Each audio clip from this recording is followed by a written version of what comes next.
There are fates worse than death, and I have endured them all. My name was Ulrich Wehner. I served as brother captain in the Iron Hammers chapter, and once I believed in glory. Once I thought dying in battle was the ultimate honor a space marine could achieve. I was mistaken. To exist in eternal combat is a curse no prayer can dispel and no belief can ease. They say I have slumbered for 73 years. When I speak of slumber, I mean something beyond your comprehension. It is not the repose of mortals, where dreams transport you to faraway lands or memories comfort you like a fireside glow. It is the slumber of the undead who cannot perish, a void so absolute that upon awakening, I question if I ever truly lived. In those initial moments of awareness, I seek my body and encounter only steel. I reach for my hands and find weapons instead. I attempt to draw breath and hear only the artificial hum of life support machinery sustaining my ravaged flesh inside this crypt they deem redemption. The first time I awoke in this sarcophagus, I believed it was a feverish hallucination. The fight on Morak Prime had turned disastrous. I recalled the orc horde shattering our defenses, their primitive axes and hammers raining down on ceramite plating. I remembered the heft of my power fist as it pulverized their Warbus's skull. And I remembered my spine breaking like brittle wood when the creature's final strike exploited the vulnerability between my backpack and gorget. Death should have come quickly. Death would have been compassionate. Instead, I gazed through optical lenses at Chaplain Morai's face. His skull-helmed visage leaned near my enclosure, and his words bore the gravity of ritual. "Brother Captain Wehner," he intoned, "you have been selected for the supreme honor. Your devotion to the Emperor persists." I tried to respond, and a grating mechanical tone emerged as my voice. "What have you done to me?" "We have preserved you," Morai answered, yet his tone hinted he recognized the brutality of his statement. "Your form was shattered beyond our apothecary's skill, but your spirit shines too fiercely to extinguish. You are reborn in iron and adamantium. You are Dreadnought." The term struck me like an executioner's blade. I had witnessed dreadnoughts in combat, those colossal war machines striding through foes like ambulatory strongholds. I had venerated them as I venerated the fallen champions etched in our chapter's memorial halls. Now I comprehended their grim determination. Their voices held the burden of epics because they were not mere engines of destruction. They were cages for the living deceased. "How long?" I inquired. The procedure concluded 3 days past. Your mechanisms operate within tolerable limits. 3 days. I had been insensate for 3 days, yet it seemed like eons. Already, I sensed the abyss widening below me, that immense emptiness poised to devour decades of my being. "When will I slumber again?" Morai's pause lingered too long. "When the chapter requires your service no longer." He avoided saying never, but I detected it in the voids between his phrases. The initial engagement arrived within a week. Orc pirates had assaulted an agri-world in the Hadrian system, and the Iron Hammers were sent to purge them. I was stowed in a drop pod with my battle brothers, the customary pre-combat rites altered by my transformed state. Where I once inspected my bolt pistol and chainsword, now I calibrated my assault cannon's aiming arrays and my power fist's joints. Where I once murmured invocations for triumph and honor, now I merely persisted, a mind imprisoned in a casing of metal and ceramite. The descent was brutal, as always, but I experienced none of the thrill that once accelerated my dual hearts. The jolt of landing, the hiss of hatches unsealing, the inhale of foreign atmosphere, all filtered via mechanical detectors and relayed to my brain as mere information, not sensation. I longed for the grip of a bolter in my grasp. I yearned for the impact of boots on firm earth. But when combat commenced, I grasped why I had been sustained. My assault cannon roared with the Emperor's fury, its rounds shredding orc hide like parchment. My power fist smashed craniums and tore plating with a facility my mortal body never knew. I was mortality embodied, a harbinger of obliteration clad in sanctified alloy. For those fleeting hours of strife, I sensed something akin to meaning. The orcs toppled before me like harvested grain. Their rudimentary arms glanced harmlessly off my hull, their bellows drowned by my armament's clamor. I progressed through their ranks with relentless intent, demolishing all that opposed me. In those instants, I embodied the ideal space marine. I was the Emperor's retribution incarnate. But conflicts conclude. Victory was secured, the Xenos menace eradicated, and the planet reclaimed for the Imperium. My comrades boarded the shuttle to our strike cruiser, their chance of success resounding. I was consigned to a distinct hold, fastened against motion, my functions steadily deactivating to idle status. "Rest soundly, Ancient One," remarked Brother Thaddeus, a junior Marine who had battled at my side. He intended kindness, I believe. He could not fathom that rest was oblivion for me, a form of demise. As awareness dimmed, I pondered my next revival and what it might reveal. The second arousal occurred sooner than anticipated. Mere months had elapsed, though recollection made them feel like years. The chapter faced assault. A chaos warband had materialized from the warp near our homeworld of Karath, bearing the reek of depravity and vows of ruin. Every asset was rallied for defense, including myself. This clash differed from the prior. Where orcs were brutish yet foreseeable, these Chaos Marines battled with guile echoing our own. They knew our methods, having once employed them.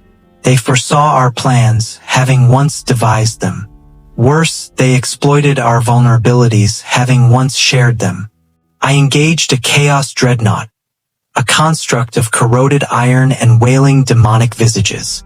Its operator had once been a space marine like me, but taint had warped him into monstrosity. As our armaments collided and plating sparked, his voice rasped through vox emitters eroded by ages of spite. "Do you perceive your transformation, loyalist?" he sneered. "A specter in a husk, a spirit shackled. You believe you serve the Emperor, but you serve only the apparatus that has consumed you." I pulverized his helm with my power fist, muting his heretical utterances, but they reverberated in my thoughts long after his frame stilled. Was this my destiny? An entity more mechanism than man, bound by obligation and despair? I dismissed the notion and persisted in the fray, but doubts had taken root in fertile ground for such shadows. The Chaos Legions were repelled back into the warp whence they came, but not without inflicting severe losses on our chapter. Many brothers lay slain, their gene seed extracted by apothecaries for posterity. I observed their funerary rites, maintaining mute watch over their pyres as flames reduced bodies to cinders and legend. Chapter Master Corvin orated the tribute, his speech weighted by eras. "These brethren have attained tranquility in the Emperor's fold," he declared. "Their vigil concludes, their obligation fulfilled. They repose now in honor's sanctums, untouched by agony or grief. I coveted their serenity, their finality, their repose. They had perished as legends, their legacies commemorated and exploits exalted. I would persist, confined in this alloy and ceramite husk, beholding the gradual decline of all I cherished. Post-ceremony, I was returned to the fortress monastery's depths, to the hallowed vaults where dreadnoughts awaited summons. The space was immense and resonant, housing scores of sarcophagi in diverse conditions. Some buzzed with subdued vitality of active sustenance, their inmates adrift in whatever semblance of reverie the interred knew. Others stood frigid and mute, their venerable dwellers at last bestowed the respite long withheld. Brother Ancient Gareth's enclosure adjoined mine. Interred for over 4 centuries, his counsel was solicited by chapter command for thorny deliberations. As my mechanisms powered down, his voice crackled via the Vox linkage uniting all dreadnoughts. Initial combats are ever the most arduous, young kin, he stated, his synthetic tone hinting at erstwhile affection. You yet recall flesh and blood's essence. That reminiscence is boon and bane. How do you endure it? Queried. The solitude, the interminable anticipation. By oblivion, Gareth responded. Each revival erodes a fragment more of your prior self. Mortal recollections dissipate like dawn vapor, yielding only the combatant's resolve. It is the machine spirit's benevolence to its loyal adherents. His utterance should have consoled, but it instilled terror. To erase my past was to forfeit the remnants of Ulrich Wehner.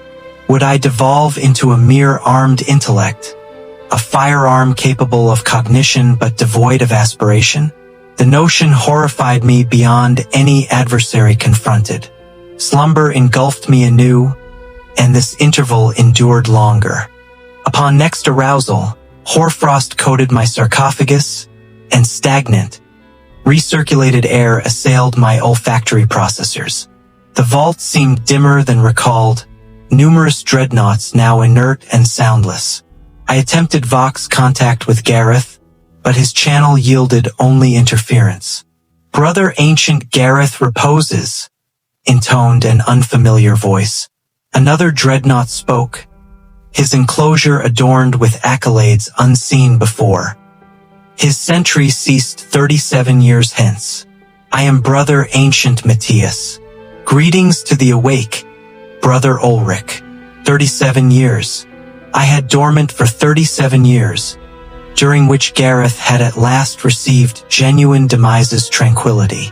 Part of me celebrated for him, yet a greater portion sensed chill dread clutching my residual heart. How many kin had perished in my torpor?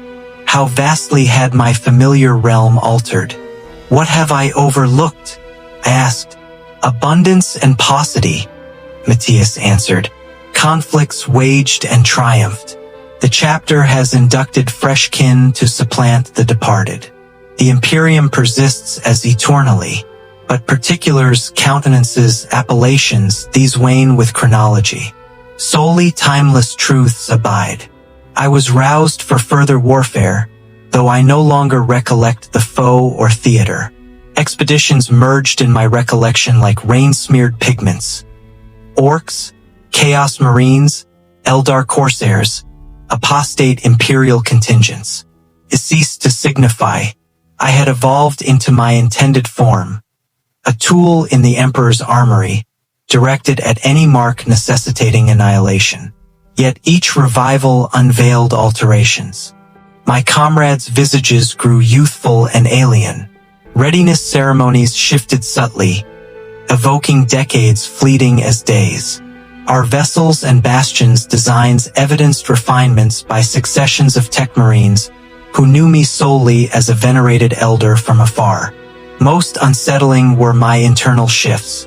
Recalling precise episodes from my organic era grew arduous. Former squadmates' features blurred and indistinct. My authentic voice's timbre became a murmur, overpowered by my current mechanical timbre.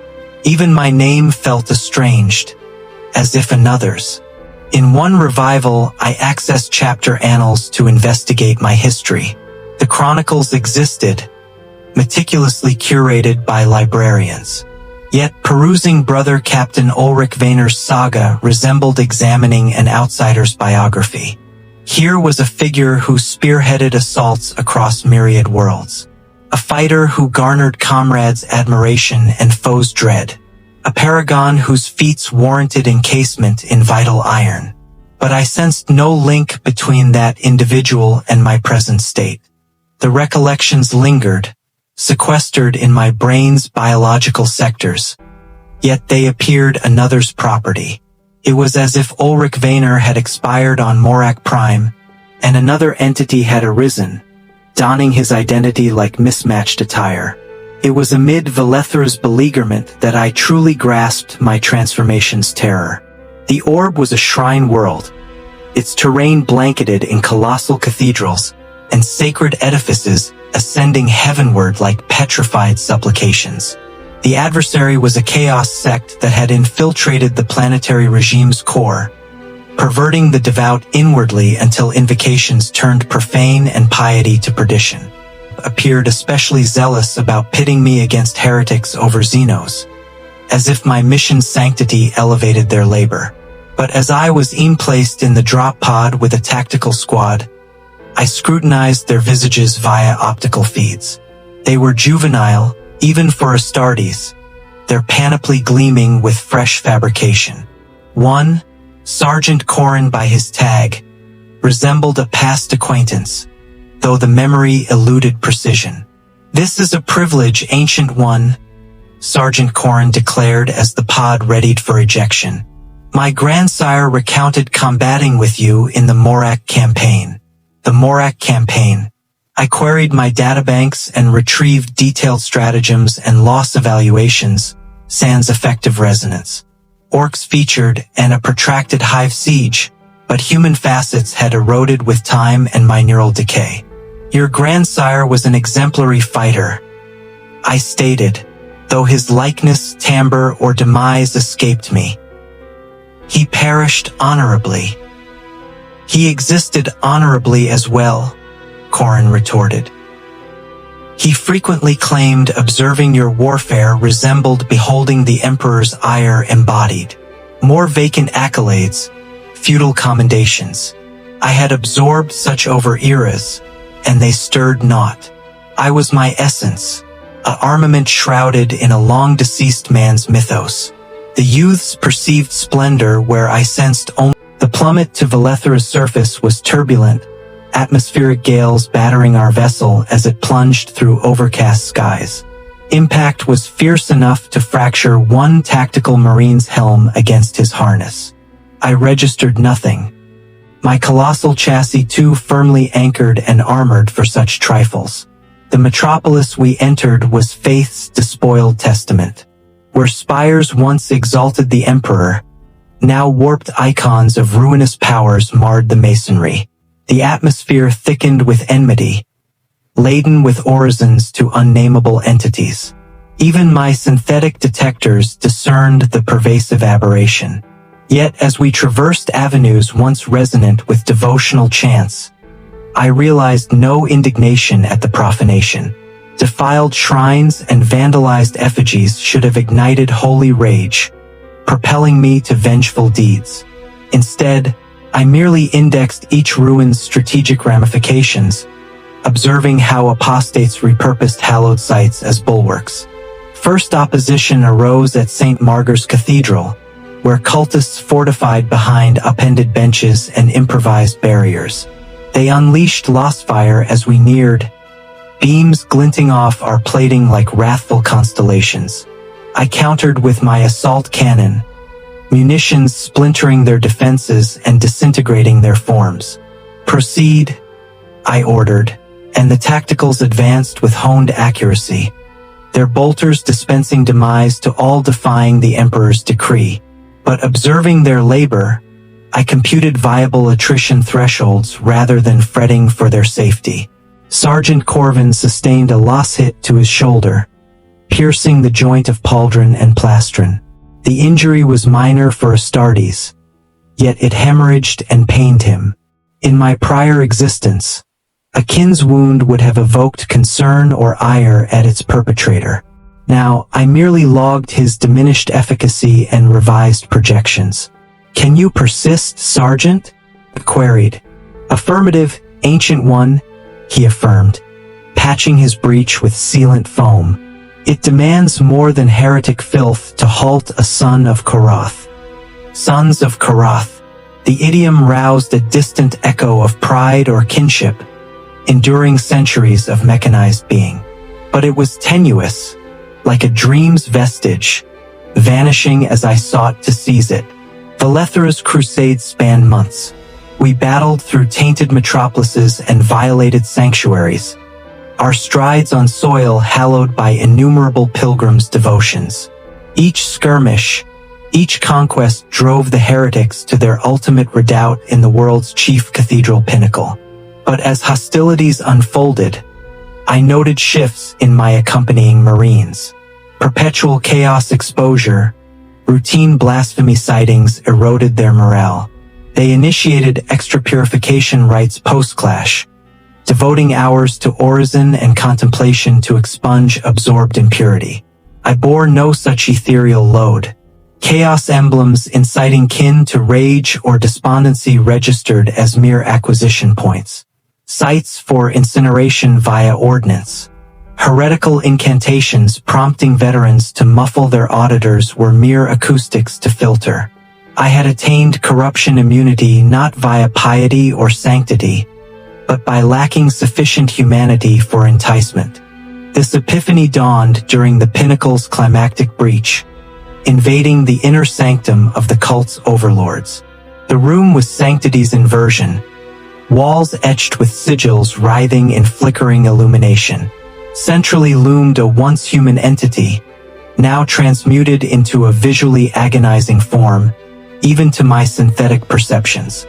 The erstwhile governor spoke in tones like scraping alloy and shattering crystal. "Welcome, thralls of the cadaver sovereign," it proclaimed.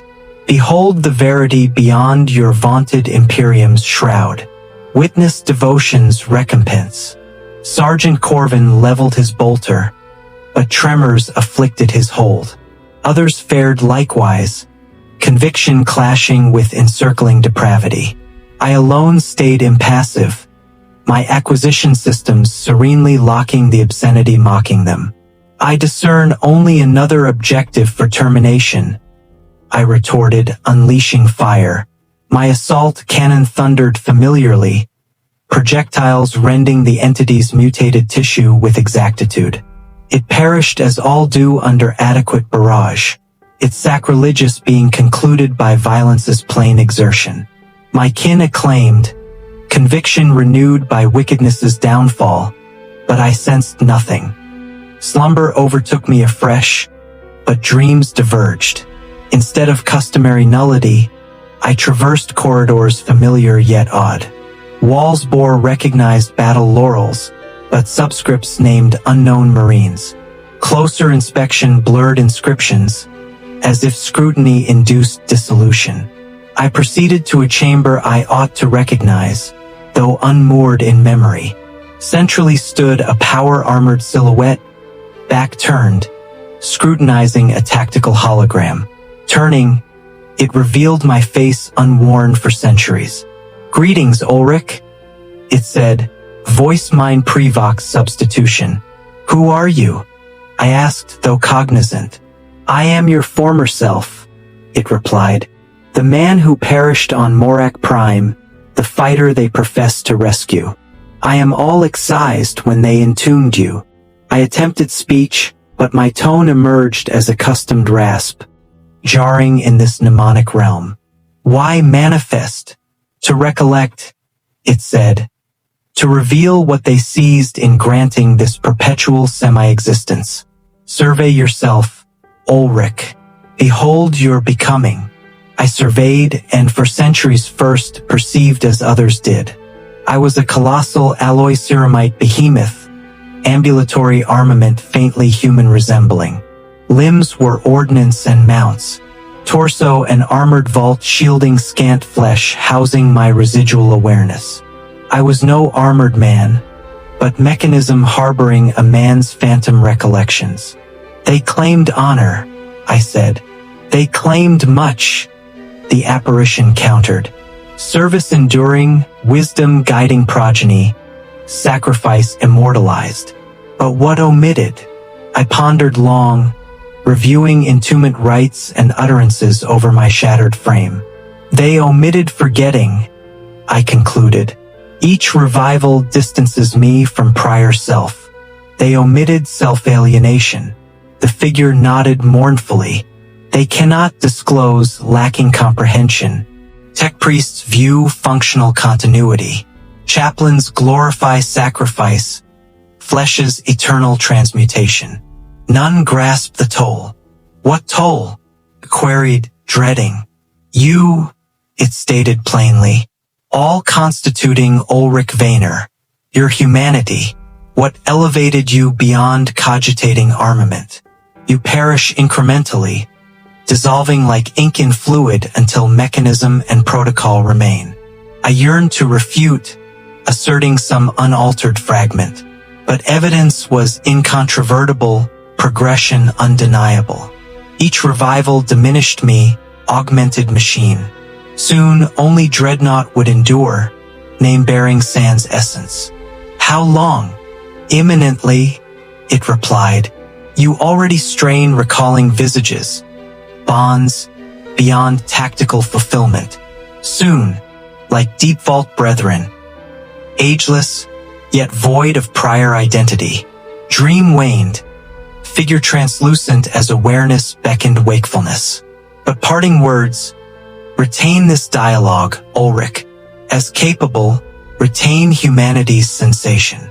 I roused to activation's hum, power cells energizing, sustenance whispers initiating. Tech priests bustled efficiently, verifying diagnostics, intoning machine spirit litanies. A chaplain loomed, skull helm gleaming in stark light. Ancient One, he declared. The chapter craves your sagacity. A space hulk has warp emerged in Hadrian, menacing vital routes. Boarding imperative. Your void combat expertise vital. I responded with ingrained acknowledgments, but focus lingered on the dream. Self-echo, becoming's admonitions, humanity's gradual ablation, malfunction or profundity. The hulk was warp-fused vessel amalgam, twisted mass adrift like stellar malignancy. Scans revealed vital signatures. Human remnants, Xenos intruders, or worse undetermined. Iron hammers would assault en masse, purifying compartments until salvageable or annihilated. Assigned primary incursion, my bulk and armament suited confined passages and strongpoints. As torpedo conveyed us to scarred hull, I examined Marines intently. Brother Sergeant Matthias, 3-century veteran, composure veiling fervent duty. Beside, Brother Lucian, scout fresh yet promising commander. Others equally meritorious, each Astartes paragon deserving commemoration. But I knew forgetfulness imminent. Next revival would dissipate visages like dawn haze, demoting to combat metrics. This evoked decades absent sentiment, identified tardily as grief, for unlost recollections, unformed ties, irretrievable self. Torpedo breached hull thunderously, meltacutters slicing fused metal and tainted ceramite. We emerged into corridor of erstwhile imperial cruiser, walls scarred by antique wars and warp decay. Atmosphere reeked decay and anomaly alarming even synthetics. Contacts forward, Matthias reported, auspex limbing spectral forms in gloom. Multiple vitals, anomalous. I amplified optics peering obscurity, targeting auto-cataloged hazards, computed solutions. Corridor teamed with once humans, warp-altered indefinably. Extra limbs writhed unnaturally, faces twisted in perpetual torment or ecstasy. All shambled, bodily mastery lost. Warp-afflicted, I proclaimed via Vox. Purge with flame and blade. Bestow Emperor's mercy. Marines reacted with Arahone discipline. Bolters unison advancing into distorted throng. I trailed. Assault cannon thundering symphony. Afflicted fell like scythed stalks, forms yielding to Emperor's elite. But observing carnage, I scrutinized enemy countenances. Once imperial subjects, likely beseeching salvation as vessel warp engulfed. Involuntarily monstrous, beyond grasp or dominion. Prior self might have pitted or raged. Now only chill gratification of nullified perils. Mercy reduced to calculus. termination preferable. We delved deeper, sanitizing warp-touched and otter denizens in fused recesses. Chambers held indescribable entities. Shadow beings, scream crystals assaulting conceptual armaments. Others sheltered sane crew remnants, pleading rescue or demise equally. In one clash, Lucian ensnared by liquid metal malevolence. Contact corrupted armor, ceramite blackening, sprouting unnatural protrusions. Youth screamed as taint ascended arm, flesh bubbling chaotically. I reacted instantly, power fist demolishing entity, Flammer's purifying zone. But tardy for Lucian's salvage, corruption entrenched. As I scorched remnants, fleshwork evident. Ancient One, he rasped, agony thickening. Y senza mutation. Whispers of forbidden lore.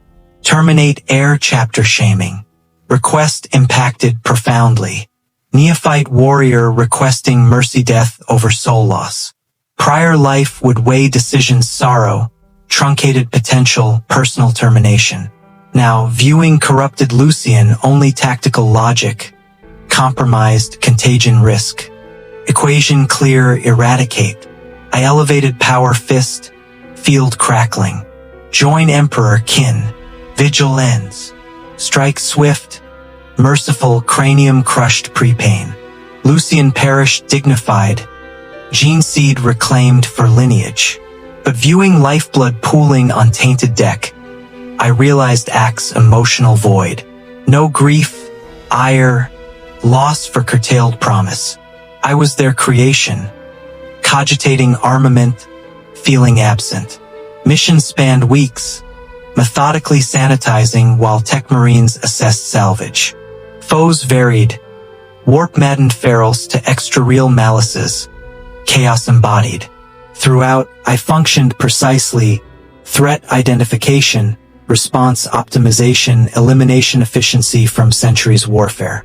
Yet I observed kin detachedly human reactions to horrors as lab specimens. Matthias weeping for civilians demon-furnitured, catalogued as tactical frailty.